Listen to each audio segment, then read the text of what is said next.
by using their weaknesses. And we have to be conscious about using our strengths to mitigate the impact of our weaknesses on our lives. Leadership is a sense, it's a certain mindset, it's a certain understanding, a certain paradigm that you have, which translates into influence, into making an impact, into having a positive impact on the lives of other people. Terry is a terrific writer. Terry's books are not only relevant for the development of potential and capacity, they are also essential for the refinement of ethics and character. Everybody needs a Terry Mante book. Get them from reputable online stores and libraries. Connect with us by phone, email, or social media.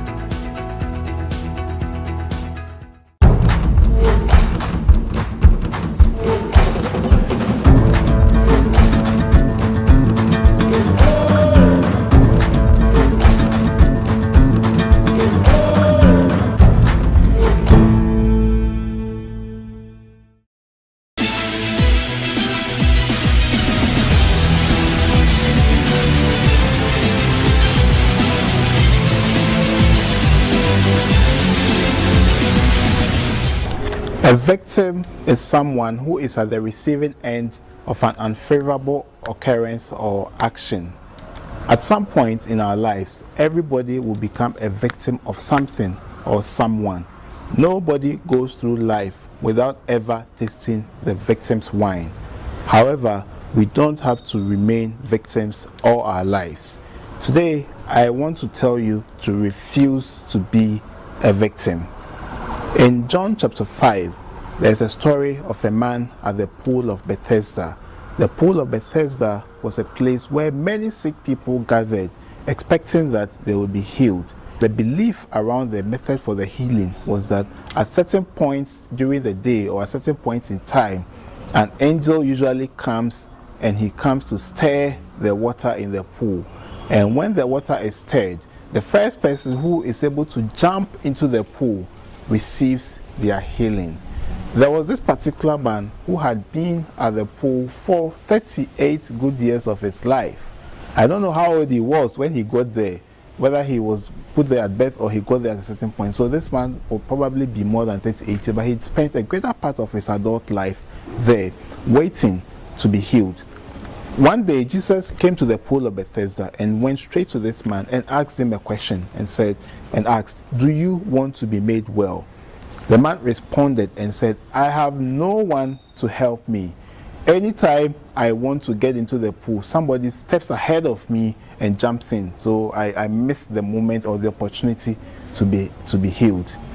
The answer he gave did not correspond with the question Jesus asked. Do you want to be made well? It's a simple answer you give, yes or no.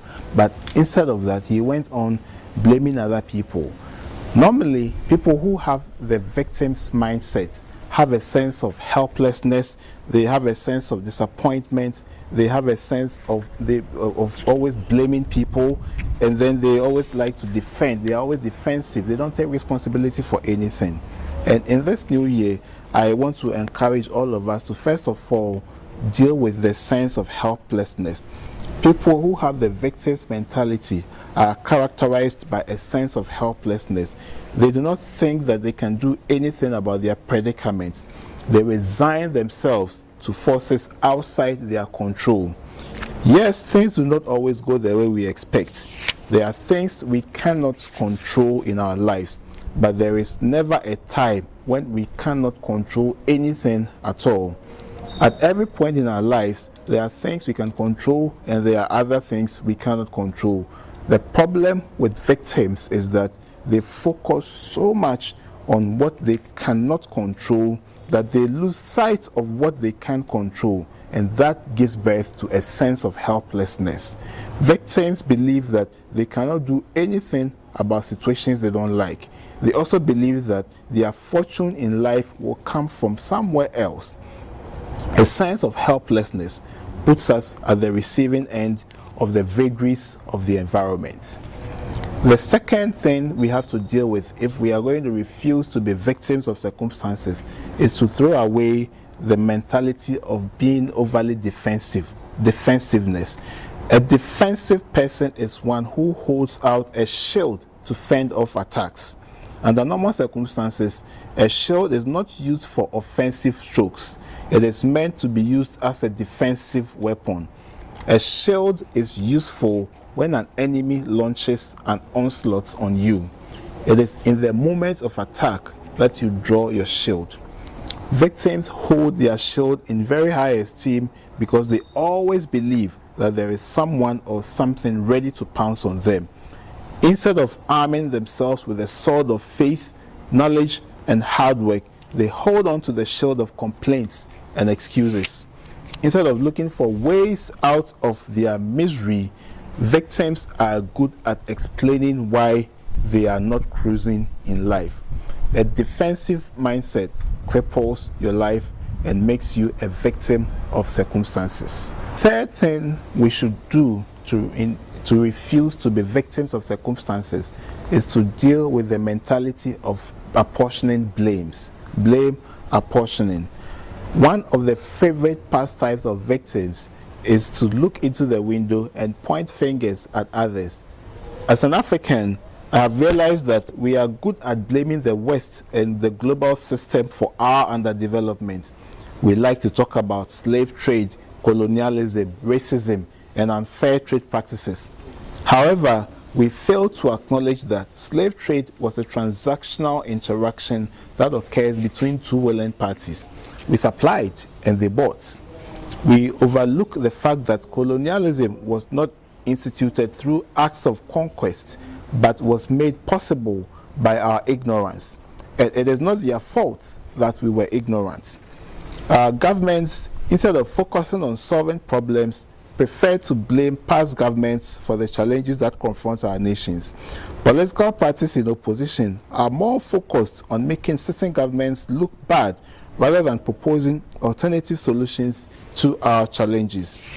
Until we take definite steps to address corruption, incompetent leadership, and senseless traditions, the story of Africa will only get worse and sadder. Likewise, at our individual level, we like to play the blame game. We point fingers at our employers for not paying us well enough, instead of reining in our inordinate expenditure patterns. We blame our dead parents who did not leave inheritance for us, instead of focusing on how we can create inheritance for our children's children. Victims don't take responsibility for their lives.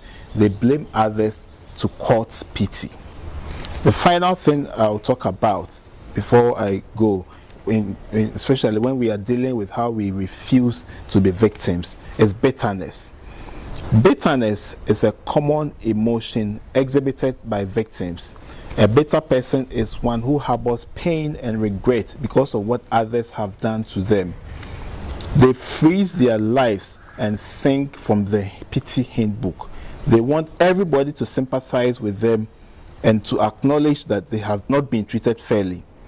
They deposit offenses in the bank of their hearts with the expectation that people who have offended them will come back and withdraw from those offenses with apology. It may be true that somebody treated you badly, but playing the pity tune or waiting for apology will not help you much. It will only compound your pain, especially if people you feel must understand you do not, or those who offend you don't apologize.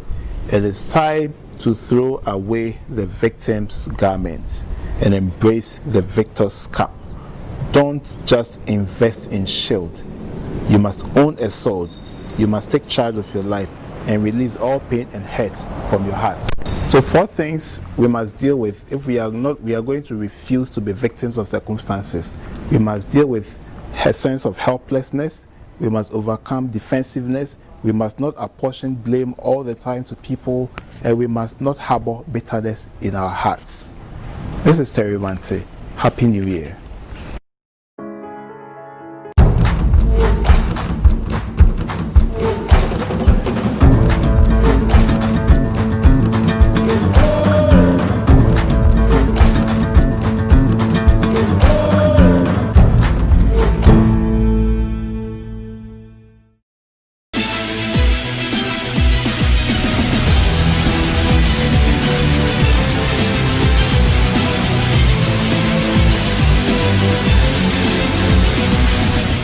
This is empowerment for the new year. We're talking about living with a sense of legacy. Living with a sense of legacy. Jesus Christ once said, "Whoever desires to save his life will lose it. But whoever loses his life for my sake," that is for Jesus' sake, "will find it." In other words, Jesus was saying that if you put your life in safety mode, you will be in danger. But if you are prepared to bear calculated risks, then your life will be preserved in the face of danger. Each of us must necessarily bear some risks to make the world a better place. So when Jesus talks about losing your life, what he is saying is that you can't keep to yourself and have a meaningful life. If you want your life to be valuable, you've got to let something flow out of your life. You have to let something reach out of your life to touch the society you live in. You must let your family get a taste of you. You must offer yourself in service of your country. That is how you make your life valuable. To be able to lose your life, you first of all have to see yourself as an original being. You are not a photocopy of another person. There is a unique space you must occupy on earth. It's a space that only you can fill. It is your ability to fill that space which defines your essence as a person. Don't just wander on earth without the concept of originality. You must know for sure that you are original, you are authentic, and that there is a reserved seat for you on earth. Further, or secondly, you must also see yourself as a solution bearer. If you are going to lose yourself, if you are going to let things flow out of you, you must see yourself as a solution bearer. You have to make a deliberate decision that you are going to be part of the things that move our society forward, the things that move our continent forward. When you see a problem in any situation, don't just describe the problem and move on. Attempt to provide a solution. Attempt to prescribe a solution. If you don't have an immediate solution, take time to think and research it in order to obtain a solution. And number 3, to lose your life or to lose yourself, you also have to be able to learn to use your abilities. Everybody can do something. So you just have to focus on what you can do to make the world a better place and do it. Your abilities can make you a global impact person. And Jesus said that when you do these things, when you lose your life in this manner for things that are worthy, he says, for my cause, for my sake. So it means that you don't just lose your life on anything, but things that are important. There are some benefit. There is a benefit. He says that if you do that, then you are going to save your life. If you want your life to be preserved, if you want to build a legacy that never dies, that endures, this is how you do it. If you commit to making the world a better place, you are not going to die. You are going to live forever. Your legacy will live forever. You may die physically, but your memory will be in the hearts of posterity. Think of people like Martin Luther King, Mother Teresa, Princess Diana, Kwame Nkrumah, Alfred Nobel, and of course Jesus Christ himself. These people show us that the best way to preserve your life, to keep your life alive, is to lose it. Don't only focus on what you can get out of life. Be driven by what you can give. Don't be solely motivated by success. Let significance be your motivational factor. Don't be too salary conscious, be value conscious. Follow the advice from Albert Einstein. Strive not to be a success, but rather be of value. Unquote. Success expires, value endures. Value creates legacy. Your legacy is your testament. It will speak on your behalf even when you are dead. This is Terry Mante. See you next time.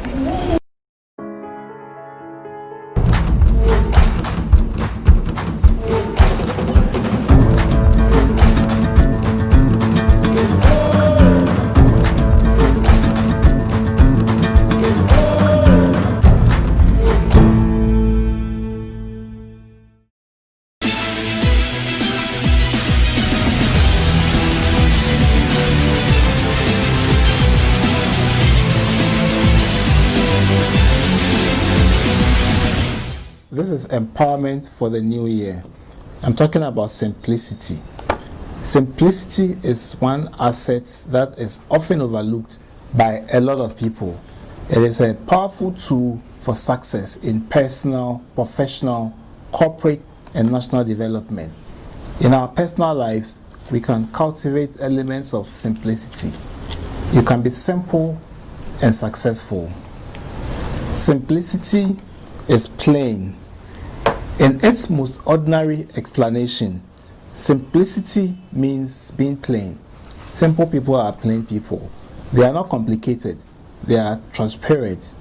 If you live a plain life, you don't harbor skeletons in your cupboards. This helps you to practice integrity, which is your capital for trust and confidence of people. If you simplify your life, you are likely to live an honest life. It is difficult to trust a person who is not plain. When people are not plain, they are likely to engage in shady deals. That is why in modern governance, transparency and accountability are seen as key pillars for good governance. Also, simplicity is principled. When you are a simple person, you also become a principled person. Principles don't change. A commitment to live a simple life is a commitment to principles. When you devote your life to principles, it reduces uncertainty in your decision making. Principles are your basis for the decisions you make. So anytime you have to make a critical decision in your life, all you need to do is to give recourse to the principles you subscribe to, and there you go. Committing your life to principles reduces stress in decision making. Simplicity is principled. Then the other thing about simplicity is the fact that it is pragmatic. Simplicity makes you pursue things that are practical, things that work.